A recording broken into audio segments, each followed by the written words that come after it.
तो अपर मुख्य सचिव अवनीश अवस्थी इस वक्त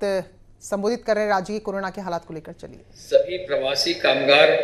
श्रमिकों को के साथ सम्मानजनक व्यवहार किया जाए। सभी श्रमिकों कामगारों के साथ सम्मानजनक व्यवहार किया जाए। माननीय मुख्यमंत्री जी ने यह कहा है कि जो भी श्रमिक और कामगार हैं उनकी सकुशल प्रदेश में वापसी के लिए उनको व्यवस्थित रूप से मेडिकल स्क्रीन करके फिर उनको अपने घर तक होम क्वारंटाइन में भेजने की व्यवस्था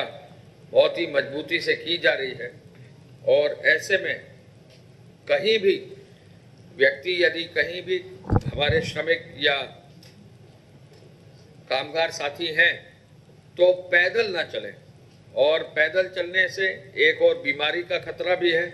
सुरक्षा का भी खतरा है। और उन्होंने बार बार इस बात पर बल दिया है कि कोई भी श्रमिक पैदल न चले, कतई न चले।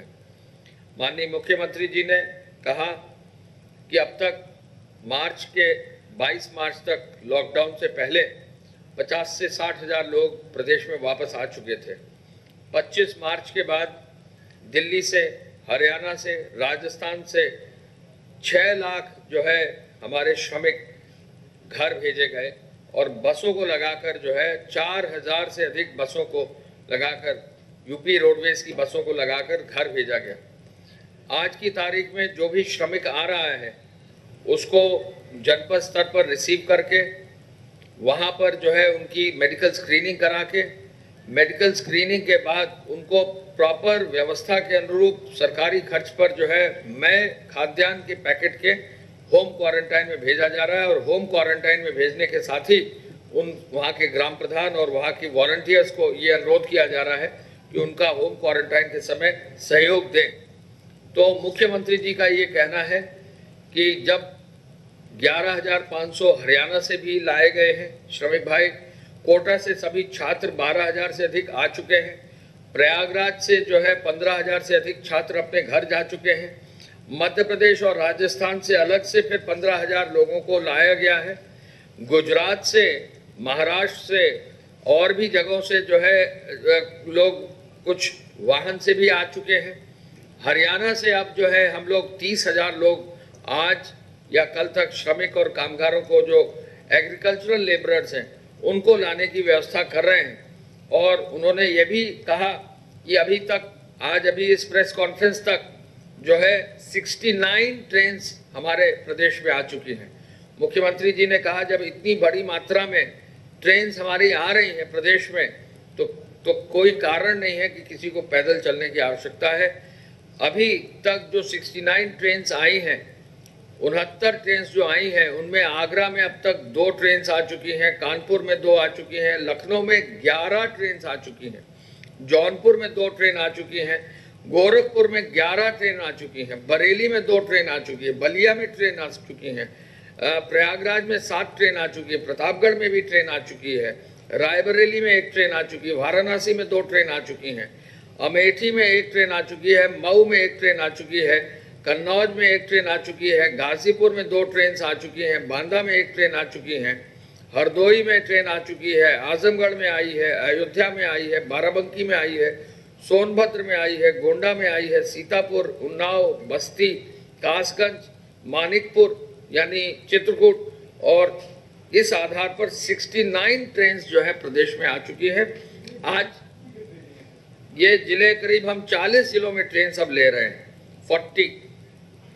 40 जिले ऐसे तैयार कर लिए गए हैं जहाँ ट्रेन सीधे आ सकती है। जो हमारे जनपदी जिले हैं, जहाँ मंडल मुख्यालय से अलग जिले हैं, उनमें भी ट्रेन की व्यवस्था कर दी है। 40 जो है स्थानों पर, इंक्लूडिंग सोनभद्र में 54 में और फिरोजाबाद में जो है टूंडला में ट्रेन लेने की व्यवस्था कर ली गई। तो इस आधार पर बहुत ही बड़ी संख्या में जब ट्रेन आ रही हैं तो मुख्यमंत्री जी का ये कहना है और अपील है, उन्होंने सबसे अपील की है और इसका प्रचार हमारे सूचना विभाग से भी अलग से होगा कि हर हालत में लोग व्यवस्था के अनुरूप आए, कोई भी अनावश्यक रूप से साइकिल या पैदल पर न चले। मुख्यमंत्री जी ने ये भी रिव्यू आज किया कि आज कुल मिलाकर 11 ट्रेन आ चुकी हैं और 16 ट्रेन और आने वाली, यानी एक दिन में 27 ट्रेनें आ रही, यानी 30,000 लोग एक ही दिन में जो है केवल ट्रेन से आ रहे हैं, और ये संख्या भी बढ़ेगी। 66 ट्रेनों को हमने अभी अनुमति दे दी है और 10 गुजरात की ट्रेन और हैं तो उनको भी हम अनुमति देने जा रहे हैं, यानी 76 ट्रेन जो है अगले 2 दिन के अंदर आ जाएंगी। तो लगभग 30 से 40 ट्रेन जहां एक और आने लगेंगी तो निश्चय ही इससे काफ़ी लोगों को आने में सहूलियत होगी। और इसमें पुनः अपील सबकी ओर से ये जरूर कहना होगा कि किसी भी सूरत में पैदल न चलें और साइकिल पे ना चलें, असुरक्षित ना रहें, स्वास्थ्य के लिए भी, अदरवाइज भी जो है कहीं भी पैदल और अदरवाइज चलते हैं तो सुरक्षा की व्यवस्था दिक्कत होती है। माननीय मुख्यमंत्री जी ने लॉकडाउन को पूरी सख्ती से लागू करने पर प्रत्येक दशा से हॉटस्पॉट क्षेत्रों में सैनिटाइजेशन, स्वास्थ्य की व्यवस्था और डोर स्टेप डिलीवरी का भी आज रिव्यू किया है। आज माननीय मुख्यमंत्री जी ने यह भी निर्देश दिया है कि गृह जनपद पहुंचने के बाद जो परिवहन निगम की बसें हैं वो पर्याप्त संख्या में हर जनपद में रखवा दी जाएं, जिससे किसी भी जनपद में परिवहन निगम की बसों की कहीं कोई कठिनाई ना हो। परिवहन निगम जो है 10,000 बसों के साथ जो है इस व्यवस्था को लागू कर रहा है, 10,000 बस। तो ये सबसे बड़ी व्यवस्था पूरे देश में होगी। इतनी बड़ी व्यवस्था लोगों को लाने की ट्रेन के माध्यम से और बसों के माध्यम से पूरे देश में कहीं नहीं हुई। मुख्यमंत्री जी ने 75 जनपदों के जिलाधिकारी के सहयोग के लिए जो आईएएस और वरिष्ठ पीसीएस अधिकारी भेजे हैं वो भी जो है उनसे भी संवाद जल्दी ही वो नियमित करेंगे और उनसे संवाद रखेंगे। साथ साथ विदेशों से आने वाले लोगों की भी आज उन्होंने समीक्षा की। आपको मालूम है कि कल विदेश से जो है एक फ्लाइट शारजा से यहाँ आएगी लखनऊ 8:45 बजे रात को, और साथ साथ आज एक फ्लाइट दिल्ली आएगी जिसमें लगभग 20 हमारे यात्री ऐसे होंगे जो दिल्ली से नोएडा और गाजियाबाद आएंगे और क्वारंटाइन में रखे जाएंगे।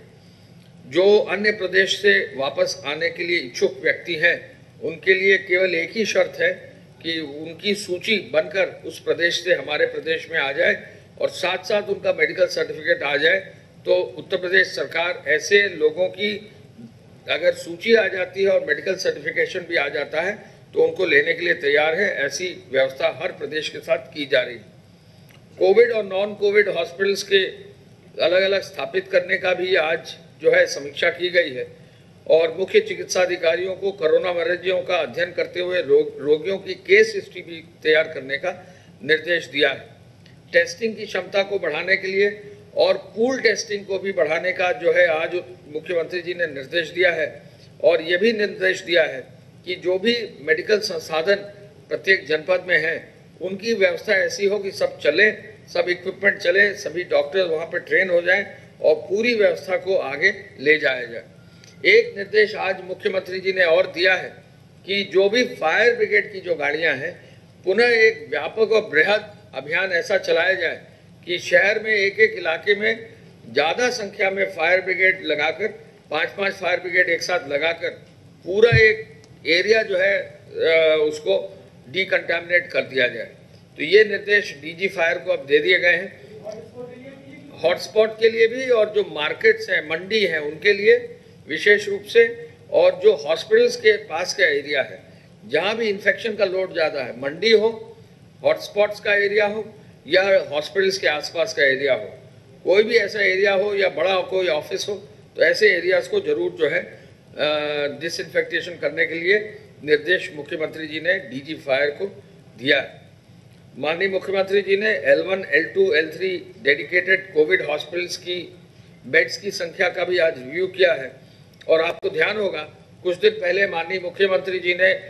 52,000 बेड्स का एक लक्ष्य रखा था और आपको जानकर खुशी होगी कि आज तक जो रजिस्ट्रेशन हुआ है और ये रजिस्ट्रेशन भारत सरकार की वेबसाइट पर हो जाता है, 48,000 बेड्स की व्यवस्था अब हो गई है। यानी जो लक्ष्य मुख्यमंत्री जी ने तय किया था उस लक्ष्य की पूर्ति लगभग आज या कल में स्वास्थ्य विभाग और स्वास्थ्य शिक्षा विभाग उसको कर लेगा। मुख्यमंत्री जी ने ये कहा है कि आगे जो भी वेंटिलेटर्स, अब हर जनपद में जहां 2 वेंटिलेटर दिए गए थे, मुख्यमंत्री जी ने कहा कि हर जनपद में जहां पहले वेंटिलेटर नहीं थे 20 जनपद, वहाँ पर 5 वेंटिलेटर जो है दे दिए जाए। ये भी निर्देश आज उन्होंने दिया है। निराश्रित गौवंश के संरक्षण के लिए भूसा बैंक स्थापित करने के लिए, गौ आश्रय स्थलों में रोजगारों की संभावनाओं को आगे बढ़ाने के लिए और इस एरिया के सेक्टोरियल नीतियों के लिए आगे बढ़ाने के लिए मुख्यमंत्री जी ने आज निर्देश दिया है। ट्रेनों की संख्या के बारे में हम आपको पहले ही बता चुके हैं कि अब तक 69 ट्रेन आ चुकी हैं और 11 ट्रेन आज आने वाली और है। तो एक दिन में लगभग 27 से 28 ट्रेनें हम अब डेली ले रहे हैं और हमारा लक्ष्य है कि एक दिन में 35 से 40 ट्रेनें जो है हम कम से कम ले लें। हमारे 40 स्टेशन जो है ट्रेन लेने के लिए तैयार हो गए हैं। जो गृह विभाग के माध्यम से लॉकडाउन अवधि में कार्रवाई की जाती है, आज तक 188 के अंतर्गत करीब 40,000 FIR यानी 39,439 FIR हो गई हैं, यानी लगभग 40,000 FIR हो गई हैं और 1,14,000 लोगों के विरुद्ध FIR दर्ज कर दी गई है। 37,000 वाहन अब जो है सीज कर दिए गए हैं और जैसा कल हमने बताया था, अब जो है चालान की राशि भी अब 16 लाख रुपया जो है हो गई है। हम ये भी आपको बताना चाहेंगे कि हॉटस्पॉट एरिया में